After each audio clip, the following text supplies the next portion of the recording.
पुराण सबके लिए। धर्म प्रोज्झित कैतवोत्र पर्ण, इसमें धर्म शब्द की चर्चा है। और इस मंगलाचरण में दूसरे श्लोक में इसके नीचे जो है कृतिभिः कहते हैं। कृतिभिः का मतलब पुण्यात्मा लोग। सद्यो हृदय अवरुद्ध्यते कृतिभिः शुश्रूषुभिस्तत्क्षणात्। कृतिभिः माने यहाँ बहुवचन तृतीया विभक्ति का बहुवचनांत रूप है। कृति सुकृतिनः है ना, सुकृतिनः पुण्यात्मा। कृति जिसने पुण्यों को किया है, धर्म में पुण्य जुड़ा हुआ है। और तीसरे श्लोक की शुरुआत करते हैं निगम से। निगम माने वेद। निगम का अर्थ है वेद। श्री गोवर्धन मठपुरी में श्रीमद् भागवत पढ़ाते समय प्रातः स्मरणीय अस्मदाचार्य श्री गुरुदेव भगवान श्री शंकराचार्य भगवान ने हम लोगों को बताया था कि जीवन में 3 ही बल हैं सबके जीवन में। इस मंगलाचरण का सार एक पंक्ति में कहें तो जीवन में सबके जीवन में 3 बल हैं। चाहे राजा हो, रंक हो, फकीर हो, अमीर हो, सबके जीवन में 3 बल हैं। जितने प्राणी हैं उनके पास भगवान ने 3 बल दिया है और ये अलग नहीं है। जब हम चाहें इनका वर्णन कर सकते हैं। ये 3 बल कौन है? बहुत से लोग ऐसे होते हैं, कहते हैं कि भाई हमारा तो न ऊपर कोई है न नीचे है, हम अकेले ही हैं, कोई देखने वाला नहीं है। ऐसा भी है ना। और बहुत लोग इस गुमान में रहते हैं कि यहाँ से दिल्ली तक तो सब हमारे ही घरे हैं। कनाडा में दिक्कत हो सकती है, जो इस समय की परिस्थितियाँ हैं। वो कहते हैं कि दिल्ली तक तो कोई दिक्कत नहीं है, सब हमारे ही लोग हैं। ऐसे भी लोग हैं। लेकिन सच्चाई क्या है? जब संकट आएगा तो दिल्ली फिल्ली कोई काम नहीं करेंगे, है ना। संकट आएगा। गोस्वामी जी ने बड़ा मार्मिक वर्णन किया कवितावली रामायण में। कानन भूधर वारि बयारी महाविश्व व्याधि दवारी घेरे। संकट कोटि जहाँ तुलसी हित मातु पिता सुत बंधु न नेरे। राखी है राम कृपालु तहाँ हनुमान से सेवक हैं कही तेरे। नाक रसातल भूतल में रघुनायक एक सहायक में। कानन कहते हैं जंगल। और बड़े बड़े जंगल जो होते हैं उसमें और भय तो बाद की है। सबसे पहला भय है कि रास्ता यदि हम खो गए तो निकल ही नहीं पाएंगे, उसी में घूमते रह जाए। बहुत देहातों में लीकों में हम लोग भटके हैं, आज भी भटक जाते हैं।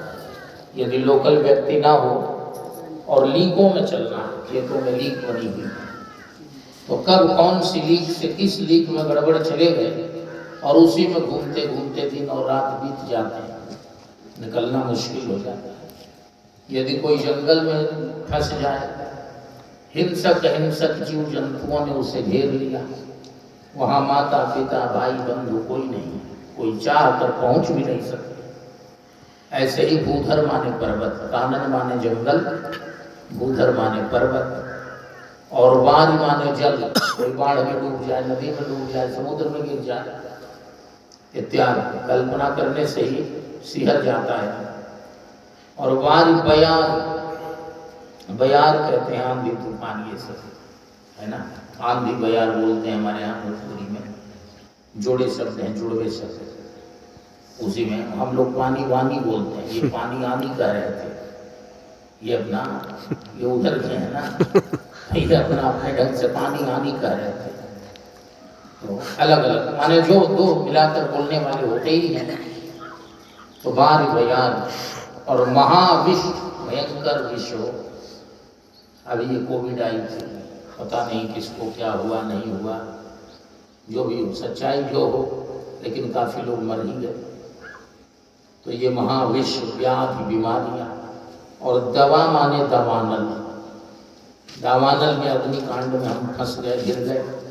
दवा अरि घेरे, अकेले हो, चारों ओर से दुश्मनों ने घेर लिया। ऐसे कई प्रकार के संकट और ऐसे कई संकट, संकट कोट जहाँ तुलसी हित मात पिता सुत बंधु न नेरे।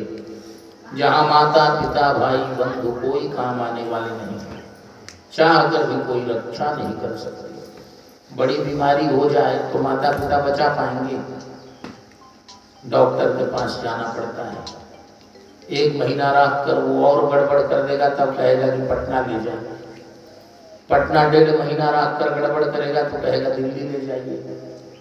ऐसे ही घुमाते घुमाते तब एक व्यक्ति ने कहा कि सीधे वहीं से घाट पर ही रेफर क्यों नहीं कर देते हो। अंत में जब वहीं जाना पड़ा, सब जगह से घुमाते घुमाते सबसे बड़े वाले ने कहा कि अब घर ले जाइए, रास्ते में ही कहीं और जाना पड़ा।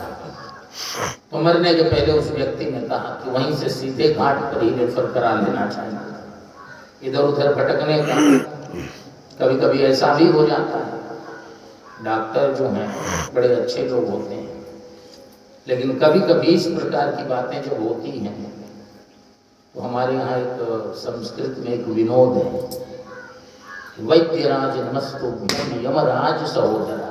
ये सब बैलून है, घबराना नहीं है। और जगह तो फायरिंग भी हो रही है मना के बावजूद। सरकार ने मना किया है, लेकिन पूरे देश में सेलिब्रेटरी फायरिंग भी है। और हमारे यहाँ सुनने में मन भले कम लगे, लेकिन बैलून इत्यादि कम नहीं लगने चाहिए।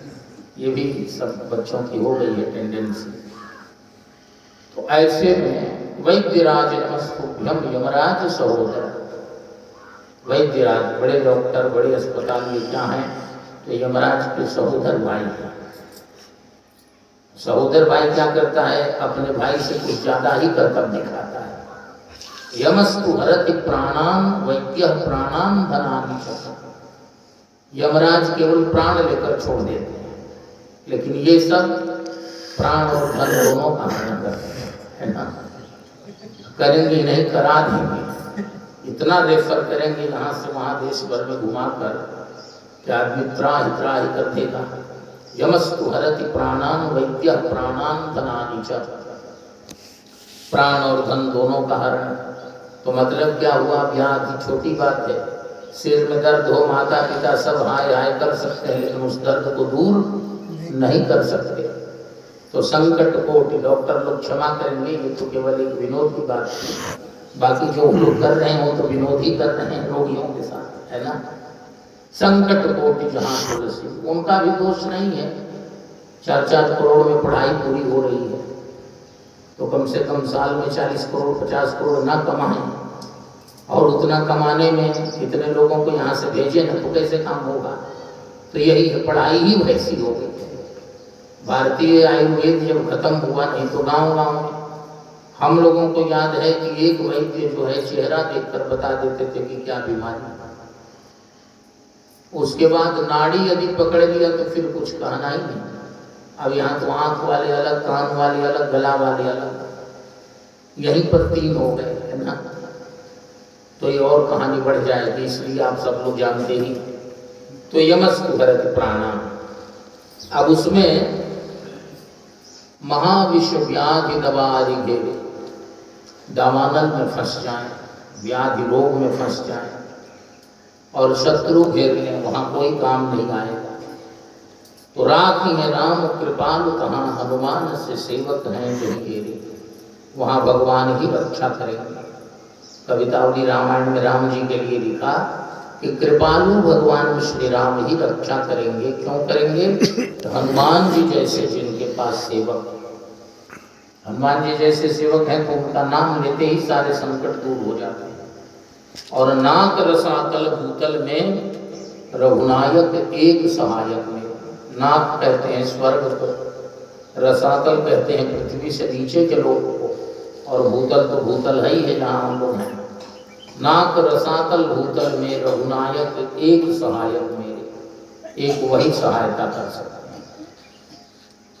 तो भगवान वेदव्यास कहते हैं कि ऊपर धर्म का बल है। ये मत समझो कि हमारे ऊपर कोई नहीं है, और जो ये समझते हैं कि हमारे ऊपर सब भरे हुए हैं वो भी गलत फहमी में है, भ्रम में है।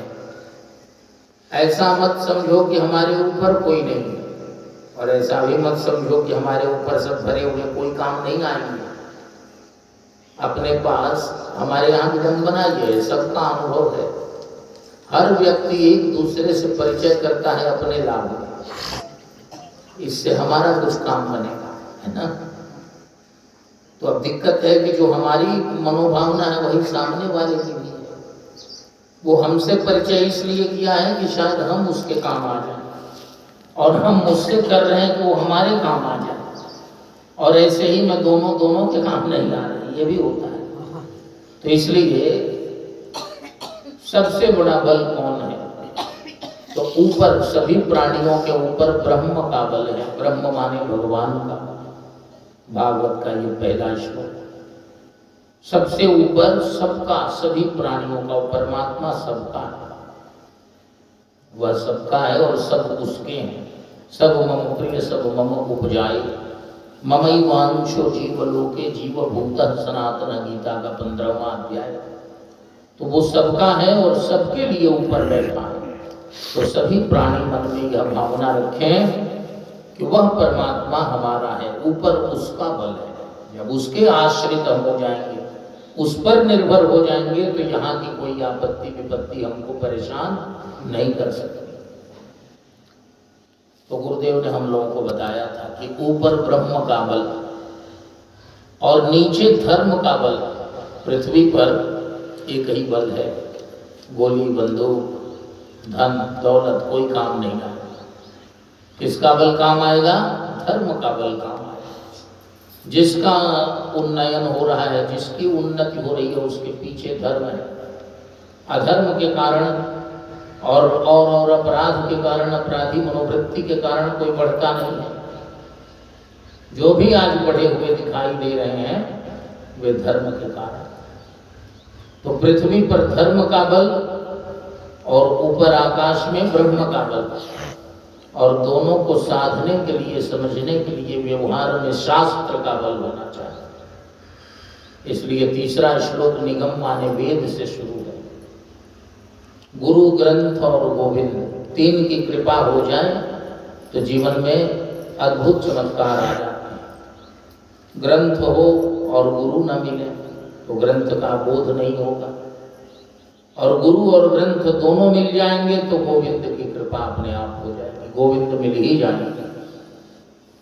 तो पहले श्लोक में जन्माद्यस्य यतः, उसमें ब्रह्म का, धर्म प्रोच्चित कैतवोत्तर परमो निर्मत्सराणाम सताम, इसमें विशुद्ध धर्म का, और निगम कल्पतरोर्गलितम फलम, निगम माने वेद, वेद रूपी कल्प वृक्ष का गला हुआ फल भागवत है, इसमें शास्त्र का तीन का उल्लेख किया है। इन तीनों पर ध्यान देना चाहिए। सत्यम परम धीमहि से, जैसा कल निवेदन किया था भागवत जी की शुरुआत, हम परम सत्य का ध्यान करते हैं। परम सत्य का मतलब ये हुआ कि कुछ परम सत्य होते हैं, कुछ सापेक्षिक सत्य होते हैं। जैसे किसी समय में हम लोग बोलते हैं कि फला आदमी तो बहुत अच्छा है, और कुछ दिनों उसके साथ रहने के बाद हमारी धारणा बदल जाती है। तब कहते हैं कि भाई बड़ा गड़बड़ आदमी है, विश्वसनीय नहीं है। तो सुनने वाला कहता है कि आप वही हैं और वह व्यक्ति भी वही है, लेकिन आप ही पहले कहते थे कि वो बहुत अच्छा है, अब कह रहे हैं कि बहुत गड़बड़ है। इसमें से सत्य क्या है? पहले वाला सत्य है कि अब वाला सत्य है? तो ये सापेक्षिक सत्य है। जब पहली बार वो मिला था तो उस काल विशेष में वही सत्य था, वो अच्छा था, और जब उसके साथ कुछ दिन रह लिए तो अब लगने लगा कि अब वह अच्छा नहीं है, वो गलत है। ये सत्य है, सत्य दोनों ही थे। जैसे किसी से अभी पूछा जाए कि कितने बज रहे हैं, तो कितना बताएगा? जितने बज रहे हैं। मान लीजिए बता दिया कि 3 बज रहे हैं, और 1.5 घंटे बाद उसी आदमी से फिर वही प्रश्न कीजिए कि कितने बज रहे हैं, वो कहेगा 4:30 बज रहे हैं। तो अंतर आ गया ना। प्रश्न एक ही, पूछने वाला भी एक ही, उत्तर देने वाला भी एक ही, लेकिन समय बदल गया तो उत्तर बदल गया। इसलिए ये सापेक्षिक सत्य, ये रिलेटिवली, ये कंपैरेटिवली, ये तुलनात्मक सत्य है। उस समय वह सत्य था, इस समय यह सत्य है। लेकिन एब्सोल्यूट ट्रूथ जो है, सत्यम परम धीमहि, अल्टीमेट ट्रूथ, वो बदलता नहीं है, वह तीनों कालों में एक ही रहता है, उसी का नाम परमात्मा है। और उसी परात्पर पर ब्रह्म परमात्मा का हम ध्यान करते हैं। भागवत में सत्यम परम धीमहि का ही अर्थ है, सत्यम परम धीमहि। उस परम सत्य तक जाने के लिए जिस धर्माचरण की, सदाचरण की आवश्यकता है, वो हमें करना पड़ेगा। वो धर्म कैसा है? तो निर्मत्सराणाम सताम,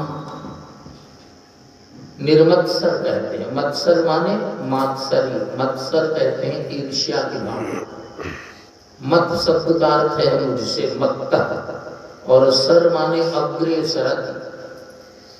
कोई भी बड़े ही सदाचारी हैं, लेकिन अपने अपने क्षेत्र के कंपटीटर जब मिल जाते हैं, कोई दिखाई देता है अगल बगल वाले जलाने के लिए, तो उसकी प्रशंसा भी कर देंगे। अब थोड़ी प्रशंसा की तो हमारे हृदय में क्या हुआ? तुरंत एक भाव आ जाएगा, अरे ये मुझसे आगे जा रहा है, ये भाव आता है। और ज्यों आएगा कि मुझसे आगे जा रहा है, तो हम कहेंगे कि अरे ऐसे बहुत आते जाते हैं, तुरंत गिरे भाई, यही कहेंगे। तो ये सब स्थितियां जो हैं, ये मत्सर है। इसका मतलब हृदय में विकार, हृदय में कचड़े हैं। इसलिए कहीं से पेट्रोल, मोबिल, किरोसिन कुछ पड़ा तो तुरंत आग आ जाती है, जलने लगता है, जला भुना है। लेकिन जो महापुरुष हैं, जिन्होंने धर्म का आचरण किया, वे निर्मत्सराणाम सताम, उनका हृदय मत्सर मात्सर्य से सर्वथा विरहित है। सगे भाइयों में कंपटीशन हो जाती है, सगी बहनों में कंपटीशन हो जाती है ना। ये हृदय के विकार है, हमसे वो आगे ना जाए। बहुत लोग तो प्रयास करते हैं कि चाहे हम दूसरे जितने आगे बढ़ जाएं उसका साथ देना है, लेकिन अपना नहीं, ये आगे न जाए, ये मत्सर है। तो निर्मत्सराणाम सताम, सताम सज्जनानाम, श्रेष्ठ जनों के, साधुओं के, महापुरुषों के हृदय का जो मत्सर मात्सर्य है, जिस धर्म के पालन से समाप्त हो जाता है। और ऐसे निर्मत्सर महापुरुष जिस धर्म का पालन करते हैं, पालन तो कर रहे हैं, एकादशी सुबह से है और प्रातः काल से 8 घंटे दूसरों की निंदा में बिता है ना, इसकी बात, उसकी बात, उसकी बात। अच्छा, फोन ने ऐसा किया, एक वक्ता ने बड़ा बढ़िया बताया कि फोन जो है कलयुग में, परीक्षित जी ने तो 5 ही स्थान दिए थे, लेकिन 6ठा स्थान फोन में कलयुग का है। आपको झूठ बोलना है तो फोन से, अधर्म करना है तो फोन से, जो काम करना है तो फोन से। तो फोन कोई करके पूछेगा कि तब वहां कैसा क्या हो रहा है। अब हम ऐसे तो नहीं भी निंदा करते, उसने टोक दिया, पूछ दिया, बस हम शुरू हो गए। तो ये गड़बड़ियां होती हैं। तो ये धर्म नहीं। निर्मत्सराणाम सताम, जिसके हृदय के सारे कालुष्य मिट गए, वो धर्म जो करता है, उस धर्म का इसमें विवेचन है। जिसको कि सत्यो हृदय वृद्ध तित्र प्रतिभे शुश्रूषुभिस्तक्षणा, सत्य माने उसी समय, तत्क्षण, जो सुने उसी समय हमारा हृदय पवित्र हुआ और हम भगवान को प्राप्त हो गए। तत्क्षणा, एकदम इंस्टेंट भगवत प्राप्ति कराने वाला साधन। निगम कल्प तरोर गलितम फलम, जो वेद है उसमें ही ये धर्म, दिव्य धर्म और दिव्य ब्रह्म है। और उस वेद का गला हुआ फल जो है, कुछ फल ऐसे होते हैं कि पकते पकते पकते गल जाते हैं, और गलते गलते उनकी सुस्वादुता, उनकी मिठास बढ़ती जाती है, और उनके छिलके और गुठली तक, बीए तक उसी में गलकर रसरूप हो जाते हैं। ऐसे भी कुछ फल हैं, और ये तो दिव्य फल है, भगवान वेद का कल्प वृक्ष का फल है। फिर से सुनिए, कितनी सुंदर उत्प्रेक्षा है। संसार के लोगों को, स्वर्ग के लोगों को तो सीधे सीधे कल्प वृक्ष प्राप्त ही है। स्वर्ग में कल्प वृक्ष है, नंदनवन है, जिसको मन करे जाए कल्प वृक्ष का फल तोड़े खाए, कोई मना ही नहीं है, तोड़ना भी नहीं हो जाने पर फल दे देता है। लेकिन संसार के लोगों ने कहा कि हमारे साथ ईमानदारी कैसे होगी, हमारे साथ न्याय कैसे होगा। तो भगवान ने वेद दिया। ये वेद जो है ये संसार के हम सभी प्राणियों के लिए कल्प वृक्ष है। वेद ही कल्प वृक्ष। आज भी आप लोग आराम नहीं किए थे क्या? ये है ना, थोड़ा पानी वानी है ना, 2 गिलास पानी रख दीजिए सामने, आंख आंख धोते रहे। देवी भागवत में लिखा है कि कथा में सोने से अगले जन्म में सर्प बनने की संभावना रहती है, सावधान कर देते हैं, ठीक ना। तो इसलिए इसमें तो, लेकिन जाते ही नींद जुड़ाई हुई। कथा की एक अपनी शैली भी है, जो कर कष्ट जाए पुनि कोई, जाते ही नींद जुड़ाई हुई। एक सज्जन कह रहे थे कि इसी से हम लोग थोड़ा गाना भी बीच में सुनते रहते हैं। हमने कहा गाना सुनने से क्या होता है? कहा नींद नहीं आती। अरे भाई, तो कथा सुनने का संकल्प लिया है ना, एक तो सोकर संकल्प का भंजन कर रहे हो, दूसरे उसमें गाना मिला दिया, तो संकल्प तो तुम्हारा खराब हो गया। गाना सुनने पर तो किसी को नींद नहीं आएगी, और कथा सुनने पर नींद ना आए तब तो कोई बात नहीं, मैं फिर स्पीड पकड़ूंगा। कोशिश यही करता हूँ कल की तरह तुरंत पूरा कर दूंगा। ज़्यादा क्या करना है, सोने से बढ़िया है सुनना, तो जितनी देर सब सुन सके। पिबत भागवतम रसमागम। संसार के लोगों की समस्त अभिष्ट वस्तुओं को, कल्पनाओं को, पूर्ण कामनाओं को पूर्ण करने के लिए भगवान वेद ही कल्प वृक्ष हैं। और उन वेद भगवान ने सुंदर फल दिया, और वह फल पेड़ पर ही गल कर एकदम रस रूप हो गया। न छिलका अलग बचा, न गुठली अलग बची, न उसमें कुछ त्याज्य बचा, न फेंकने लायक बचा। वो सीधे सीधे बिना किसी जूसर में, मशीन में डाले, वो अपने आप रस हो गया। उसी रस का नाम है भागवत। पिबत भागवतम रसम आलयम। इस भागवत रस को पीते रहो। ये केवल पृथ्वी पर ही है। हमारे देश में कुछ ही इलाके हैं जहाँ चावल की खेती होती है, कुछ ही इलाके हैं जहाँ सेब की खेती होती है, कुछ ही इलाके हैं जहाँ गन्ने की खेती होती है। अब गन्ना का रस पीना हो तो गन्ने के इलाके में जाना पड़ेगा। वहाँ के व्यक्ति कहेंगे कि जब तक यहाँ हो तब तक पी लो, बाहर नहीं मिलेगा, है ना। सेब का जूस पीना है तो हिमाचल कश्मीर के इलाके में ही ठीक रहेगा। वहाँ के व्यक्ति कहेंगे यहाँ से निकल जाओगे तो ये नहीं मिलेगा, फिर तो केमिकलाइज्ड मिलेगा ना, बाजार में बना कर जाएगा, उसमें कई प्रकार के वो डाले जाएंगे उसको बचाने के लिए, मेंटेन रखने के लिए। यहाँ डायरेक्ट पियो। तो पिबत भागवतम रसम आदयम। आसमंतात वै पर्यंतम भागवतम रसम पिबत। आरंभ से जब से हो सुवा तब से, और इस 5 भूतों के, 5 तत्वों के शरीर के पंचभूतों में मिलने तक, लय होने तक इस भागवत रस को पीते रहो। मोह रहो रसिका भुवि भावुका। मोह माने बार बार, अगेन एंड अगेन। पीते रहो, पीते रहो, पीते रहो। ऐसा क्यों कहा? भुवि माने यह पृथ्वी पर ही है। यदि स्वर्ग चले जाओगे, वैकुंठ चले जाओगे, ब्रह्मा जी के लोक में चले जाओगे, या फिर और किसी लोक में, स्वर्गे सत्य च कैलासी, कहीं चले जाओगे वैकुंठे, तो वहाँ यह रस नहीं है, यह पृथ्वी पर ही है। इसी को पीने के लिए, इसी कथामृत को पीने के लिए बड़े बड़े महात्मा जो हैं पृथ्वी पर आते हैं। मोह रहो रसिका भुवि भावुका।